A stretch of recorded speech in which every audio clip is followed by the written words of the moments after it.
Hello and welcome to Daybreak. I'm Rahil, and in this episode, we dive into three big stories from the world of business and tech this week. First, what ITC's acquisition of 24 Mantra means for the organic food market in India. Next, Musk's latest attempt to save Tesla. And finally, why Blusmart's unravelling was an eventuality we all chose to ignore.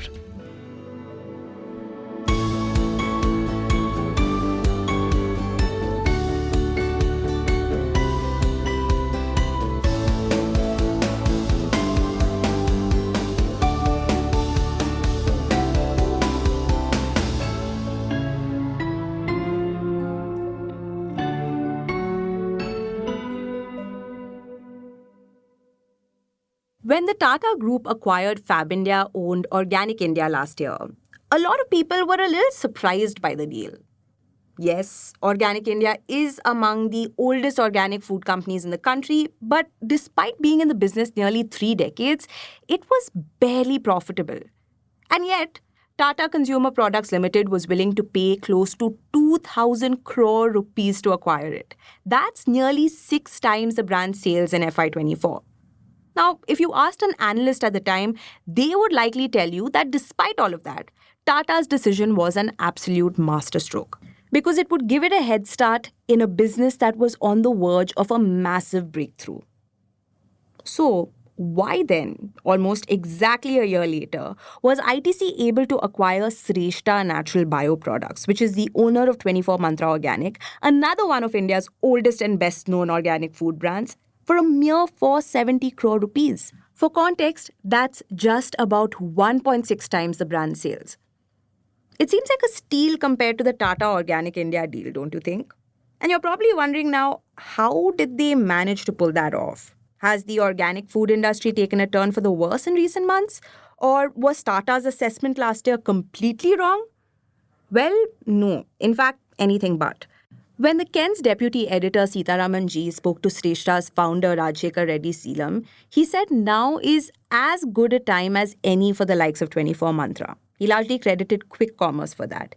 You see, through instant grocery delivery, these brands have finally found a distribution channel that isn't price-sensitive supermarkets or fatigue-inducing e-commerce marketplaces. But despite his optimism, the numbers tell a different story. After a sharp rise in FY21, when consumers cooped up at home wanted to eat better, 24 Mantra's annual sales have been largely flat ever since. They stand at around 300 to 320 crore rupees. Now, one reason for that is that a lot of buyers have gone back to purchasing conventional grains, pulses, oils, things like that.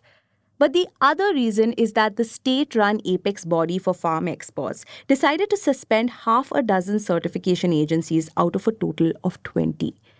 The move, along with the export bans on wheat and sugar and the US's anti-dumping policy on soy meal, halved India's annual organic exports to under $500 million in the 3 years ending FY24.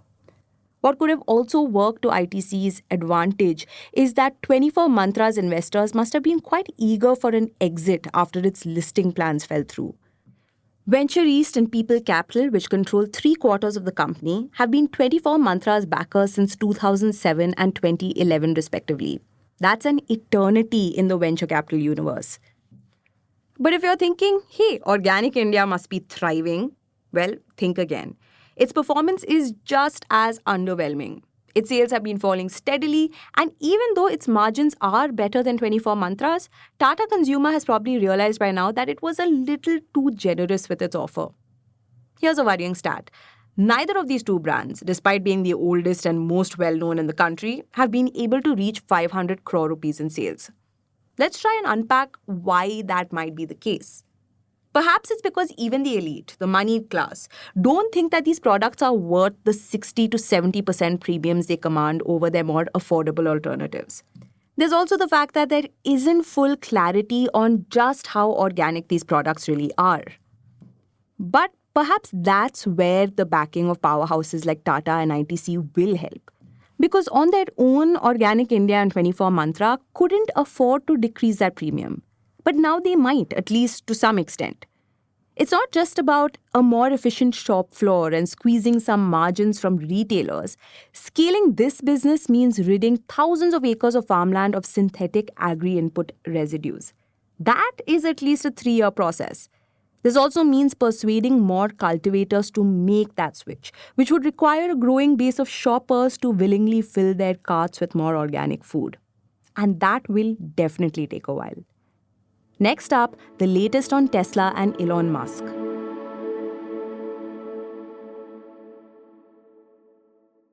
Tesla boss Elon Musk has been in the doghouse, or should I say the Doge house, for quite a while now.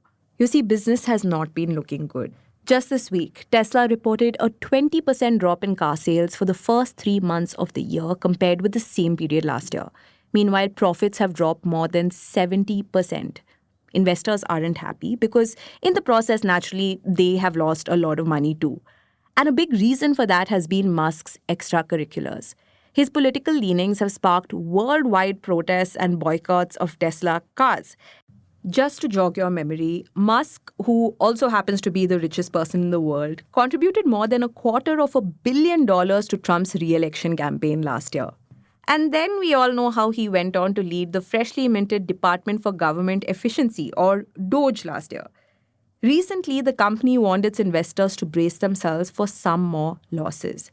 They blame the quote-unquote changing political sentiment, saying that it will likely hurt demand.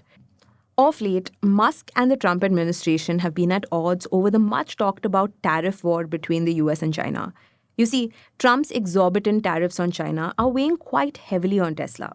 While yes, Tesla vehicles are assembled in the US, several parts are actually made in China. So this rapidly evolving trade policy is going to hurt its supply chain and in the process increase costs quite substantially.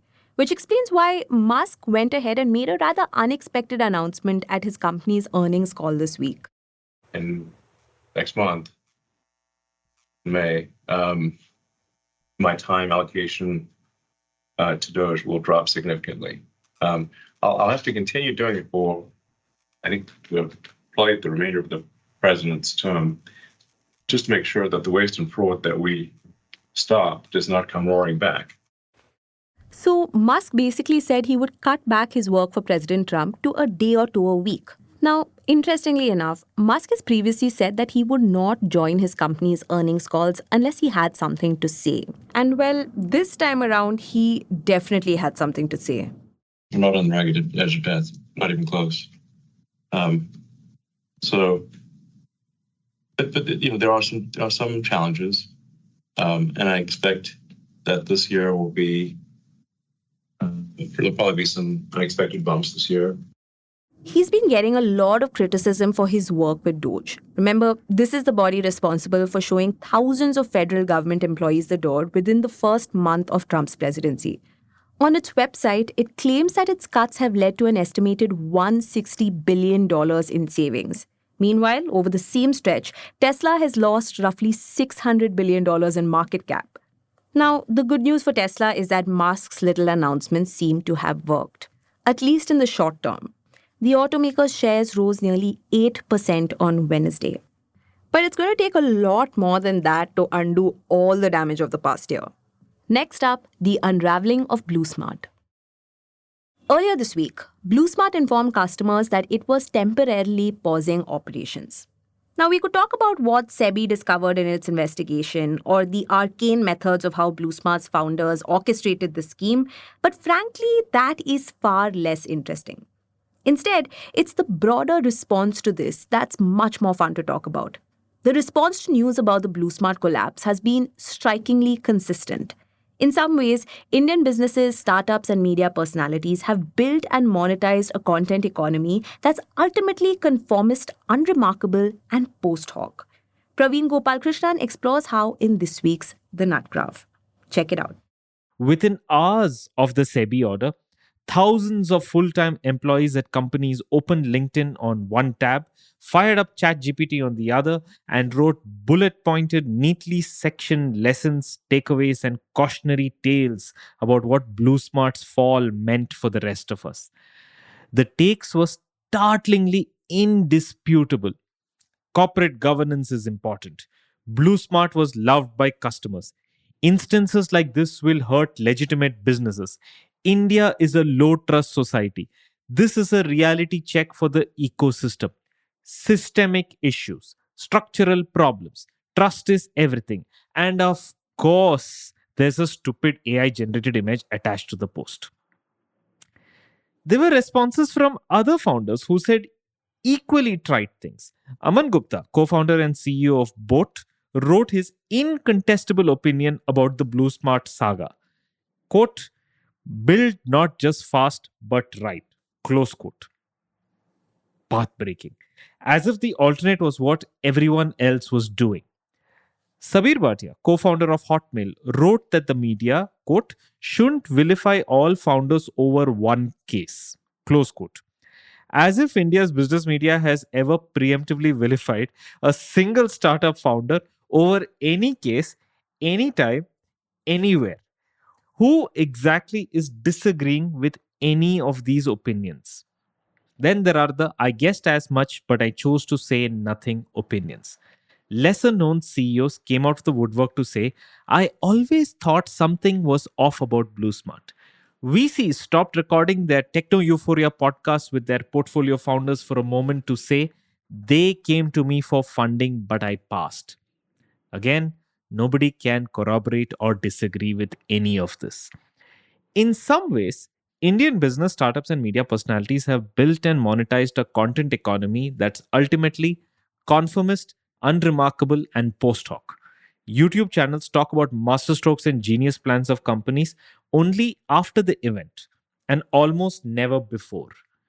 VCs and founders sit together and talk about how the future market for their businesses are going to be wonderful and amazing. One random company releases a Studio Ghibli image generator, and in a few hours, everyone is in on the trend. The discourse on Indian startups is to be as non controversial as possible. When everyone agrees that something is on the way up, people rush to make content about it. And suddenly, overnight, when it becomes apparent that the thing is on its way down, everyone jumps on it to make content about it. The smart ones make money across both sides of the curve, up and down.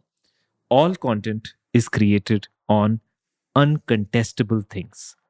All monetization and status comes from saying things nobody can disagree with.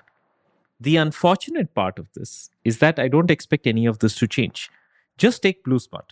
Blusmart was an organization that was clearly involved in some shady stuff. And yet, think about all the people who probably guessed that something was off about Blusmart but didn't say a word about it. I'm not even expecting Blusmart's co-founders, board members, or VCs to speak up. But I'm finding it hard to imagine why there wasn't one YouTube content creator, one newsletter writer, or one LinkedIn poster who suggested in the last year that maybe Blusmart isn't such a great business after all.